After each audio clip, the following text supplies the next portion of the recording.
It's all or nothing. It's all or nothing.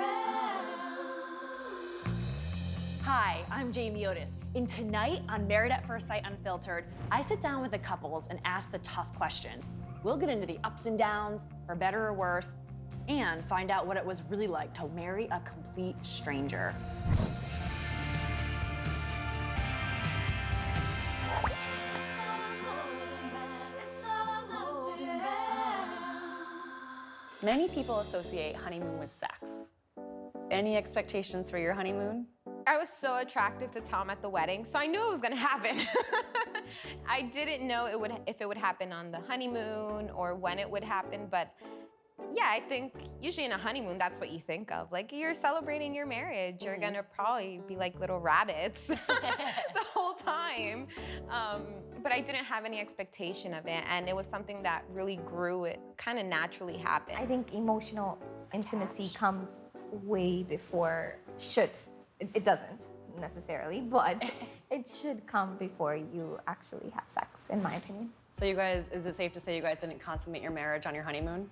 We had no sort of physical interaction on our honeymoon. None at all? Nothing at all. I would never want to set a time frame for that or any sort of expectations on when it shouldn't happen. I just figured that it would happen when the time was right. Well, if it was to happen. And I wasn't concerned about it at any point. I thought going into it, since there wasn't very much romance between us before the honeymoon, that we'd find ourselves in some romantic situations, and if the feeling was right, then maybe we would go down that path at that point. I told Derek the first night, I was like, I want to hold off on, you know, physical things until the time is right and we get to know each other better, because I don't want you to get to know me in a physical way before you get to know me. Can you describe the first night for us? We had like a little, not a fight, it was just like a little freak out. This is the first night of the honeymoon?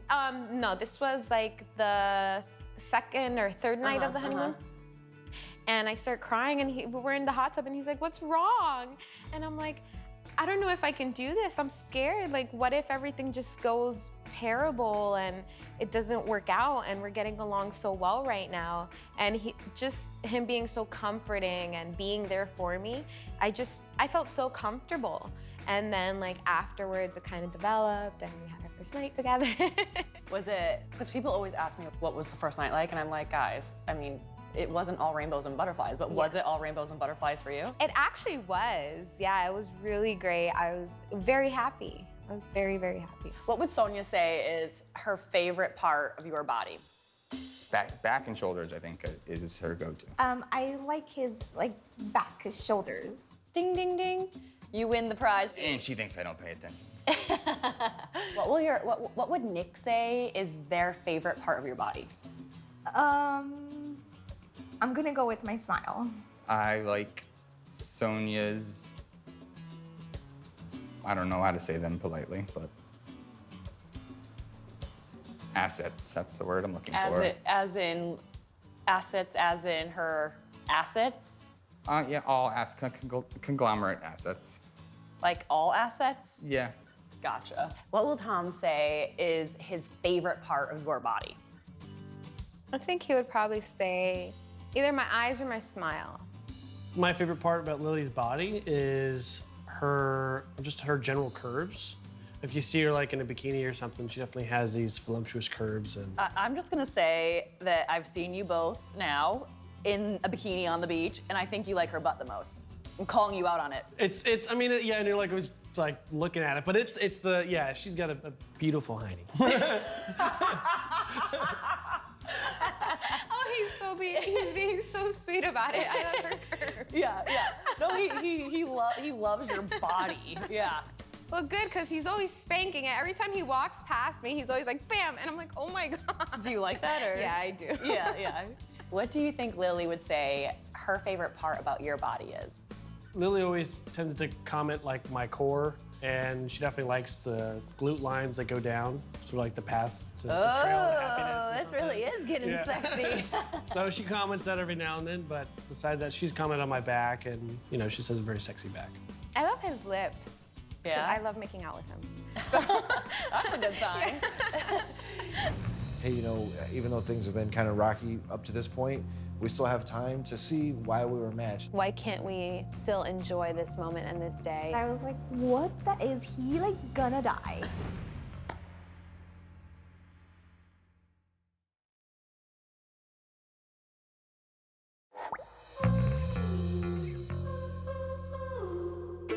Do you snore?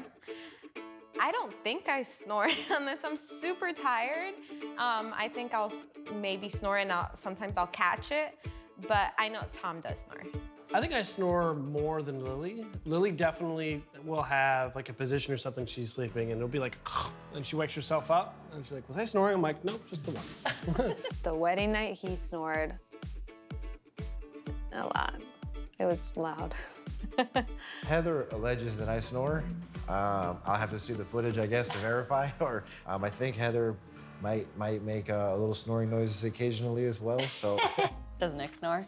Sometimes he's like super tired. Is it like really loud? Yeah, there was one snore that I was like, what is he like gonna die? Does Sonia snore? She has little snorts. Like what? Like, but not like a whole session of song logs. That's hilarious. So tell us honestly, what is it like to lay next to somebody who you don't really know but you're married to? It's exciting in the sense of just all the excitement around the situation. You're in bed with a stranger to a certain extent, but you've gotten to know each other a little bit, and just the entire process, and it's kind of exciting thinking about what the next day might hold, and the opportunity to get to know the person a little bit more. I could not fall asleep. I was nervous. I don't know, and then he was snoring, of course. So that made it more difficult, but it's just such a strange thing. I looked over, he's asleep. I'm like, this is my husband, and I just met him. It's weird. I mean, I don't think it can ever feel normal because you don't know this person. You're sleeping with a random person. Well, not random because they were chosen specifically for you, but it kind of feels random to me. Yeah. It's kind of awkward, but at the same time, we would lay in bed and we would talk.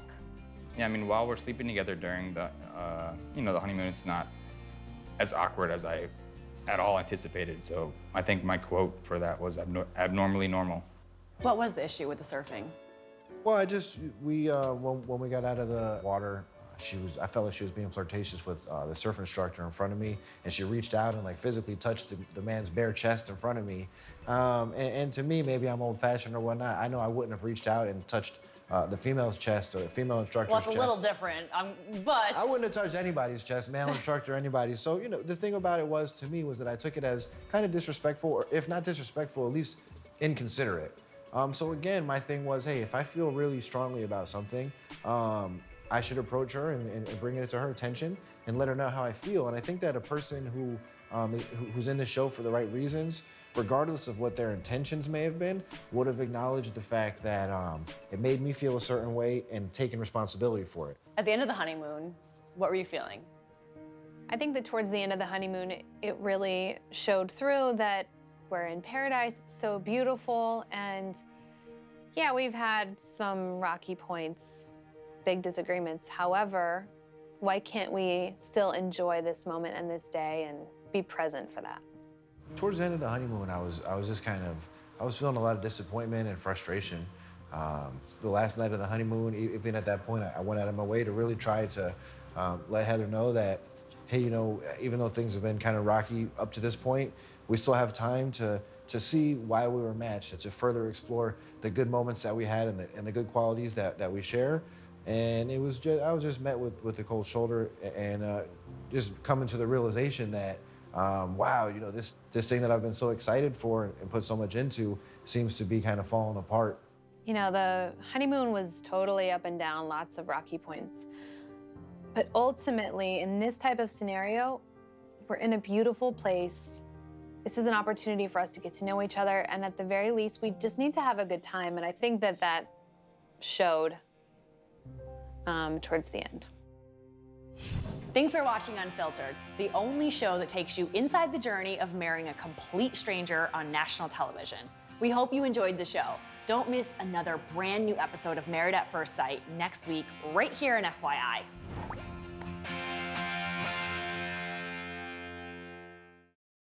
don't feel like you're a stranger. I know, right? I never pictured getting married to a stranger. You may kiss your bride.